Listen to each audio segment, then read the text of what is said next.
Bonjour à tous et bienvenue sur ma chaîne Laetitia Pepita.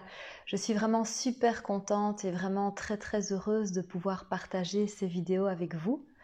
Donc en fait mon but ici c'est vraiment de partager mes expériences autour de l'éveil spirituel, des plantes chamaniques et du chamanisme en général, mais aussi du parcours de flamme jumelle et de la dépendance affective. Donc voilà, ce sont évidemment des thèmes qui me tiennent à cœur parce que c'est ce que j'ai moi-même traversé et tout ce dont je vais vous parler, c'est de mon expérience. Et j'espère, au travers de tout ce que j'ai moi-même vécu, pouvoir vous aider d'une manière ou d'une autre. Voilà. Donc, tout a commencé en fait pour moi, et c'est ça que j'ai envie de vous raconter pour situer un peu le contexte et que vous appreniez à me connaître. Mais donc, tout a commencé pour moi après une rupture amoureuse qui m'a bien sûr fait replonger dans ma dépendance affective, un thème que je traîne depuis longtemps, ma grande blessure d'abandon et toute la tristesse qui était liée à cette blessure. Et donc une fois de plus, j'ai voulu comprendre. Voilà, je m'étais déjà tournée vers la psychologie, je vais dire assez traditionnelle, au travers de mes expériences amoureuses pour essayer de me sortir de cette dépendance affective, mais force était de constater que ça n'avait pas été suffisant. Et donc en fait ici j'ai une amie qui m'a parlé de Richard Verbomen, que je vous recommande vivement. Et voilà, si certains d'entre vous sont intéressés, je pourrais donner plus d'informations sur cette personne qui m'a beaucoup aidée sur mon chemin. Donc Richard Verbomen est en fait un être très connecté spirituellement parlant, mais moi en allant le voir, je ne le savais pas du tout. J'ai simplement écouté les recommandations d'une amie et j'étais tellement désespérée que voilà, j'étais prête à tout tenter, à tout essayer. Et en fait, je ne savais même pas finalement que j'allais un peu sortir du cadre de la psychologie traditionnelle. Mais vraiment, c'est ce qui s'est passé avec Richard. Donc, Richard, en fait, m'a permis de libérer des blocages au niveau du corps. C'est quelqu'un qui travaille avec la mémoire cellulaire. Donc, qui part du principe que les émotions qui restent bloquées dans notre corps, voilà, sont des traumas qu'on porte et que pour libérer ces émotions, il faut bien sûr passer par le corps. Donc ça, c'est une première chose. Mais sans m'en rendre compte, Richard m'a aussi éveillée à toute cette spiritualité. Et voilà, bien entendu, c'est venu petit à petit. Hein, c'est un parcours qui est lent, en tout cas qui peut paraître lent, parce que voilà, à mon sens, la voie spirituelle arrive à nous sans faire trop de bruit au départ, et après c'est chacun qui verra si il va suivre le chemin ou non. Mais donc grâce à Richard, il y a eu une ouverture en fait au niveau de la spiritualité. Et justement un soir, un peu avant de voir une amie, je ne me sentais pas très bien, je me suis allongée et c'est très bizarre parce que je pense que je commençais déjà à pouvoir rentrer dans des états méditatifs. Et j'ai en fait reçu un message intuitivement, quelque chose qui m'a dit « Va en Amazonie ». Et je me suis dit « Tiens, c'est bizarre ». Enfin, en sortant de cette méditation, je me suis dit « C'est quand même particulier parce que, voilà, moi je ne sais même pas où c'est l'Amazonie ». Enfin, limite, j'ai un peu rigolé, quoi. Je me suis dit « Ok, Laetitia, t'aimes bien voyager, mais qu'est-ce que tu vas faire en Amazonie ?» Et ce qui s'est passé, c'est qu'en fait, ce soir-là, cette amie qui est venue me rendre visite m'a parlé pour la première fois des plantes chamaniques, plus particulièrement de l'ayahuasca. Et moi qui ne savais pas du tout ce que c'était, ni à base de quoi c'était, simplement, elle, en me racontant son expérience, je me suis dit, je dois le faire. Et je dois le faire maintenant. Ça aussi, c'était vraiment important. Il y avait comme une forme d'urgence qui me disait, Laetitia, c'est maintenant. Et donc, après coup, après avoir pris mes renseignements pour pouvoir faire ces cérémonies, j'ai commencé à lire sur Internet, tiens, c'est quoi l'ayahuasca? Qu'est-ce que c'est réellement? Et c'est là que j'ai découvert que c'était une plante venant d'Amazonie. D'où, vous voyez, déjà le lien, va en Amazonie, plante chamanique, voilà. Donc le chemin a commencé à s'ouvrir. Alors j'ai fait mes 3 premières cérémonies. Et bien entendu, mes intentions et mes demandes par rapport à la plante étaient sincèrement voilà, de me libérer de ma tristesse, de me libérer de cette dépendance affective Et bien entendu aussi de rencontrer mon âme sœur, l'homme de ma vie. Voilà, c'était principalement ça que je voulais guérir et c'était principalement ça que je demandais en fait à transcender. Et ce qui a été très particulier, c'est que lors de la première cérémonie, donc j'expliquerai un peu plus en détail lors d'une autre vidéo en quoi consistent les cérémonies avec la plante ayahuasca, mais en tout cas, on est effectivement dans un état de conscience modifié, ce qui nous permet de rentrer à l'intérieur de notre inconscient, de notre âme et d'aller vraiment, voilà, plus particulièrement chercher ce qu'il y a à travailler. Et moi, en fait, j'ai eu 2 messages principalement lors de cette cérémonie qui pourtant dure des heures, hein, parce qu'on est dans un état de conscience modifié, donc on ne se rend pas compte, mais ça dure des heures. J'ai eu 2 messages, c'était tu dois tu dois aider les autres et tu dois rester humble. Et voilà, au cours de ces 3 cérémonies, c'était pas à ce moment-là, en tout cas, le message le plus fort que j'avais retenu. Pourtant, toute cette cérémonie, c'est vraiment comme si on me demandait de garder le cap. On me disait, est-ce que tu vas vraiment le faire? Tu dois aider les autres et tu dois rester humble. Voilà. Alors, ça c'est une première chose. Ensuite, après ces 3 premières cérémonies, il se fait que 17 jours après, très exactement, j'ai rencontré celui que j'appelle ma flamme jumelle, même si très honnêtement, voilà, j'utilise le concept de flamme jumelle parce qu'il est très connu et que j'ai pas envie de casser les codes parce que c'est connu, voilà, par facilité. Mais j'aurais vraiment préféré, moi, vous parler de mon miroir, en fait. C'est vraiment la personne qui a été mon miroir, la personne qui m'a permis de voir toutes mes blessures, de voir tout ce que j'avais à travailler, de voir mon ego, vraiment incroyable. Mais donc, pour faire simple, je vais parler du concept de flamme jumelle. Et donc, en fait, 17 jours après, j'ai rencontré cette personne sans savoir et sans être absolument, sans être du tout consciente de ce concept de flamme jumelle. Simplement, j'ai remarqué en fait cet homme dans une soirée et c'est vrai que j'ai moi senti vraiment une attirance très forte qui était au-delà du physique, c'était vraiment énergétique, c'était l'aura. Voilà, je me sentais comme un besoin d'aller vers cette personne. Et ce qui a été extrêmement particulier, c'est que quand je lui ai parlé, en fait, lui me connaissait. Et j'ai trouvé ça complètement fou parce que moi, c'était vraiment pour moi la première fois que je le voyais. Et en discutant avec lui, il s'avère que quand je vivais encore dans mon ancienne ville, lui vivait dans la rue de mon travail et pendant 3 ans, il m'a croisée. Lui sortant de sa maison, moi allant travailler, parce qu'en plus on fréquentait sans doute le même club de danse, mais moi je ne l'avais jamais vu ni dans la rue ni au club de danse. Donc c'est juste incroyable parce que c'est ça le parcours de flamme jumelle, c'est quelque chose que vous ne pouvez pas expliquer juste avec la raison, parce que encore aujourd'hui je trouve ça dingue de me dire à cette soirée je n'ai vu que lui. Et pendant 3, voire même peut-être 5 ans où je vivais dans mon ancienne ville, jamais je n'ai fait attention à lui alors qu'on était finalement si proches. Donc c'est juste incroyable, mais lors d'un soin flamme jumelle, effectivement, une dame m'a dit c'est que tu étais prête, Laetitia. Voilà, parce qu'il faut être prêt pour faire ce chemin-là. Donc voilà.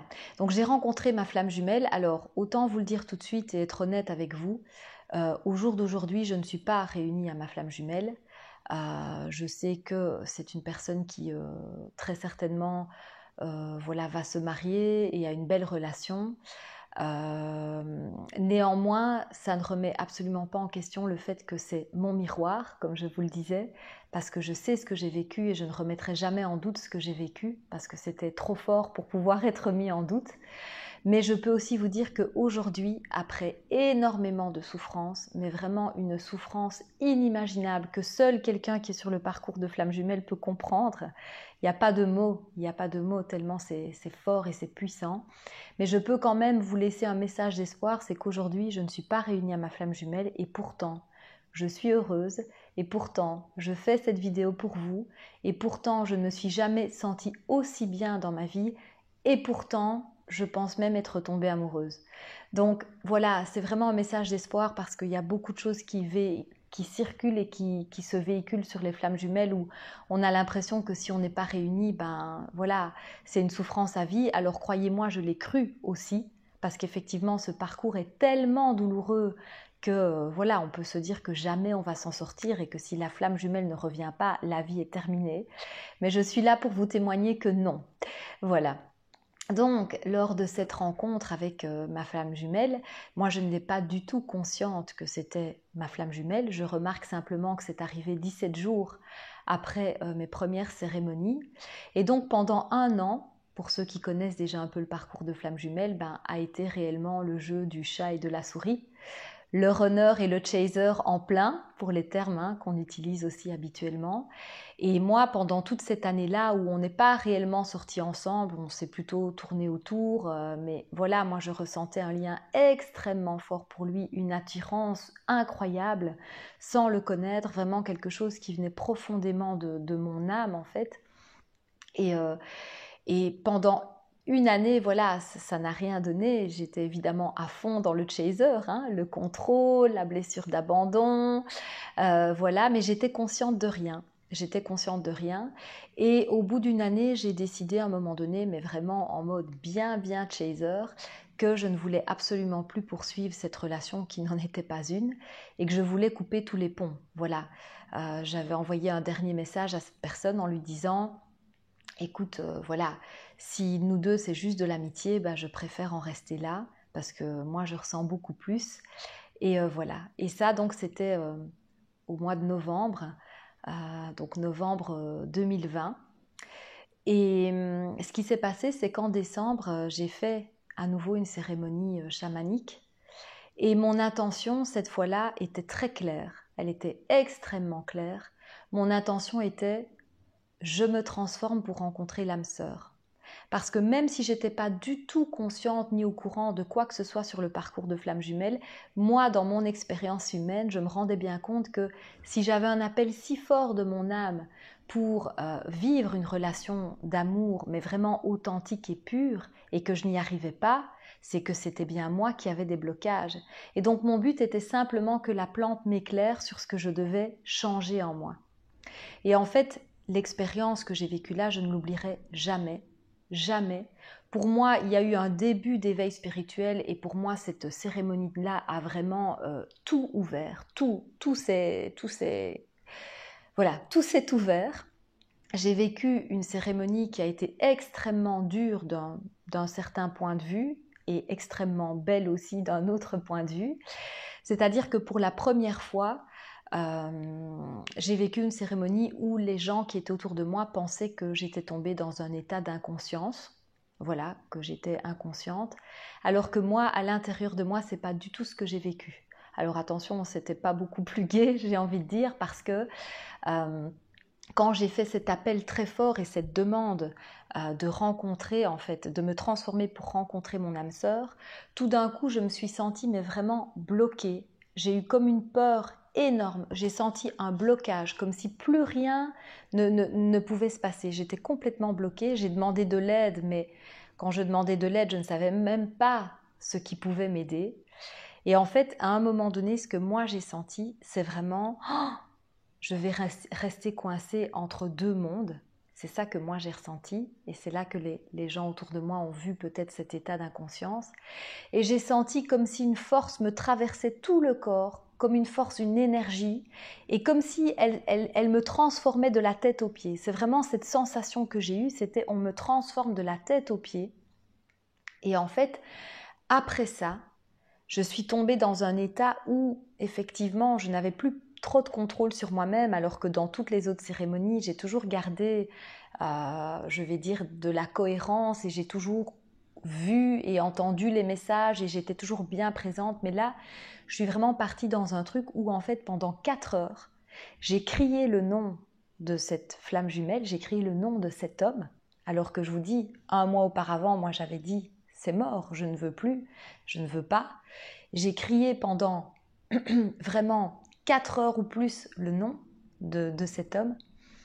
J'ai des personnes qui ont vécu la cérémonie avec moi qui m'ont dit après, mais Laetitia, c'est dingue, tu as vécu des noces quantiques, parce qu'évidemment, le but quand on fait une cérémonie, c'est quand même de garder les choses pour soi, hein, parce qu'on n'est pas tout seul, il y a des gens qui sont là autour de nous, mais moi, je criais littéralement le nom de cet homme-là. Alors, ce que j'ai vécu aussi de très profond à l'intérieur, c'est que c'est vraiment comme si je m'attendais à tout moment à ce qu'il débarque et qu'on allait se marier. Il y avait vraiment quelque chose autour du mariage. Moi qui n'ai jamais pensé à me marier, il y avait quelque chose de profond à ce niveau-là, de, voilà, de mariage, c'était vraiment ça.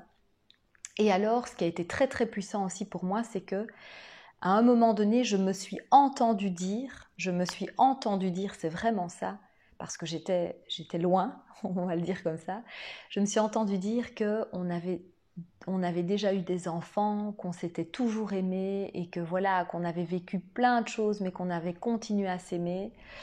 Et en fait, ça a été très profond parce que juste après la cérémonie, j'ai pas compris tout ça, tout ce que j'ai ressenti, vécu, je l'ai pas compris. Mais avec le temps, je me suis dit, bah oui, c'est comme si j'avais pris conscience, avec cet état de conscience modifié, que c'est une personne que j'ai déjà connue dans une autre vie, avec qui j'ai eu des enfants. Et je me permets vraiment de vous le dire parce que, voilà, il y a beaucoup de choses qui tournent autour des plantes médicinales et de l'ayahuasca et qui pourraient faire penser que oui, on est dans un état second, etc. Mais moi, je dois vous dire que dans cette vie, je ne veux pas d'enfants. C'est un choix que j'ai fait. Je ne souhaite pas avoir des enfants.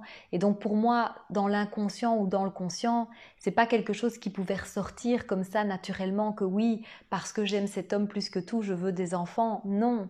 Pour moi, c'était très clair. C'était, on a déjà eu des enfants ensemble, on a traversé plein de choses et on s'est toujours aimé.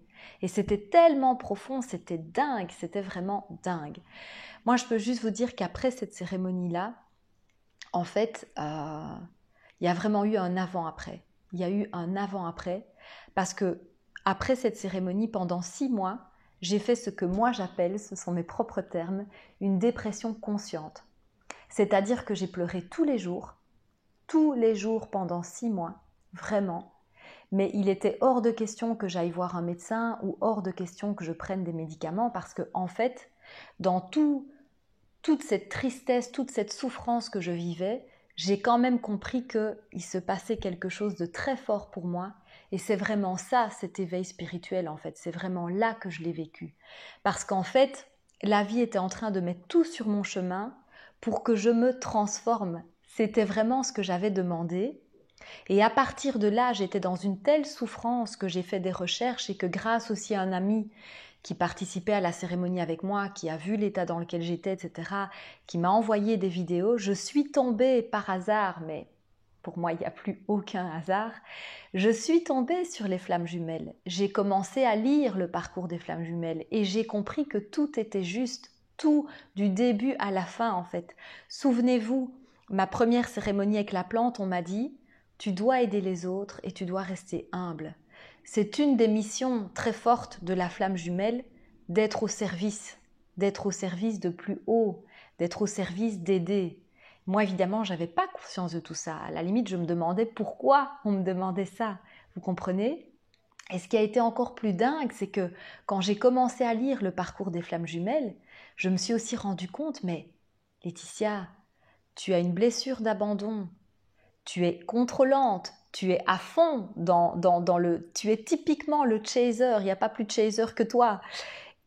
Tu dois aider les autres, tu demandes à la vie de te transformer pour rencontrer ton âme sœur et en fait, elle te met sur un parcours de flamme jumelle. Tout est tellement juste. Tout est tellement juste.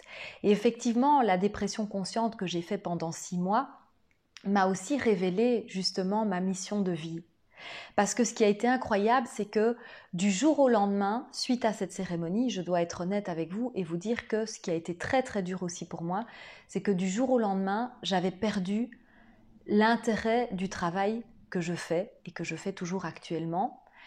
Non pas que le travail en lui-même ne m'intéressait plus, mais c'était la matière. C'était la matière dans laquelle je travaille encore aujourd'hui, qui avait perdu de son sens. Bon, heureusement, c'est revenu parce que voilà, je peux me permettre maintenant aussi de partager avec vous ce qui est vraiment ma mission de vie. Mais si vous voulez, c'est vraiment comme si dans les 6 mois et dans l'année qui a suivi, J'ai commencé avec cet éveil spirituel à avoir des signes, à avoir des guides qui m'ont vraiment mis sur la voie de me dire: Laetitia, quand tu étais plus jeune, tu voulais être journaliste. Tu t'es toujours intéressée au développement personnel. Tu as une voix qui porte, tu as des capacités d'aider les autres par ce biais-là.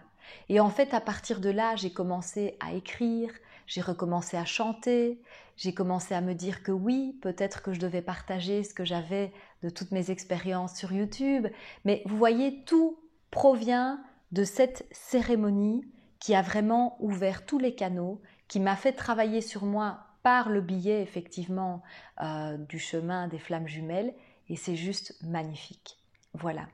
Donc ça, c'est mon parcours. Alors bien sûr, il y a énormément de choses à dire, énormément de choses à dire. Ici, je l'ai fait en rapide pour que vous sachiez à qui vous avez affaire et pourquoi je suis là aujourd'hui. Et moi, aujourd'hui, je suis vraiment là pour vous aider parce que je sais, et maintenant je vais prendre vraiment la figure la plus sérieuse que je puisse avoir parce que j'ai vraiment envie de dire, je sais à quel point c'est souffrant. Je sais, j'ai vécu ce parcours, je sais qu'on se sent seul, je sais qu'il n'y a pas beaucoup de monde en dehors des flammes jumelles elles-mêmes qui peuvent comprendre ce que vous vivez. Je sais que si vous êtes sur ce parcours, vous avez très certainement, en tout cas en tant que chaser, une grosse blessure d'abandon, beaucoup de dépendance affective parce que tout ça sous-tend en fait le parcours de flammes jumelles, que vous êtes quelqu'un de bon, ça je n'en doute pas, que vous avez un chemin de vie qui n'est peut-être pas encore totalement défini et que vous avez vous aussi une mission en fait à accomplir ici. Et moi c'est ça, c'est pour ça que je suis là aujourd'hui. C'est pour vous montrer que c'est possible et que je peux vous accompagner.